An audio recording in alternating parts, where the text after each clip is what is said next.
The Marie Séraphique was a French slave ship that carried more than 1,300 people away from Africa between 1769 and 1774. Its 4 voyages were organized in Nantes, the largest French slave trading port, and took its African captives from the Congo River region to Saint-Domingue, the major French Caribbean colony, now Haiti.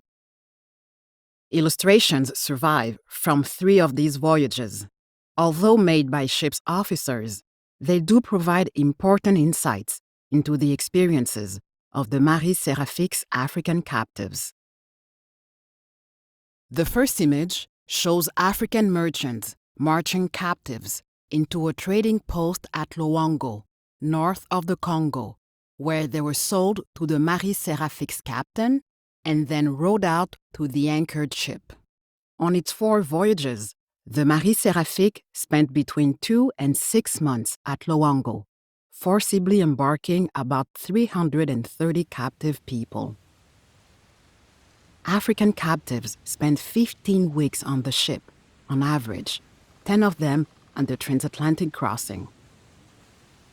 Overnight, captives were locked below deck, with men separated from women and children by a wooden wall called a barricado.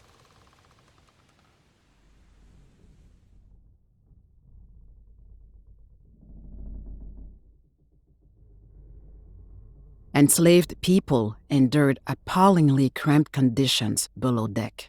They were tightly packed together in fetid spaces, many lying on their sides. Men were stripped naked, and most were chained at the ankle to deter resistance. Some people slept on platforms that were built into the side of the ship to increase its capacity. Breastfed children were also confined in this space, including babies born at sea. At sunrise, the captives were brought up to the main deck. The sexes remained separated by the formidable 9-foot-high wooden barricado. Guns were trained on men who could be shackled in pairs or to a long chain attached to rings in the deck. Women and children remained on one side of the barricado, along with most crew. By separating men from women, the crew hoped to limit communication and resistance. Twice a day, captives were fed beans or rice, which was cooked in the stove that we see here. Buckets of food were passed through the barricado door to groups of 10 people. The crew watched attentively to ensure that people ate.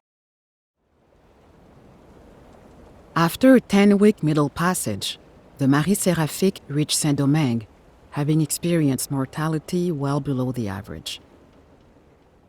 Africans who survived the voyage were sold from the ship. Colonists picked out people from those presented on the main deck and negotiated their purchase under a canopy. Most of Marie Séraphique's prisoners spent the remainder of their lives toiling on plantations. This video has concerned 4 voyages of only one ship, but the passage to the Americas was experienced by an estimated 12.5 million people, 1.8 million of whom died at sea.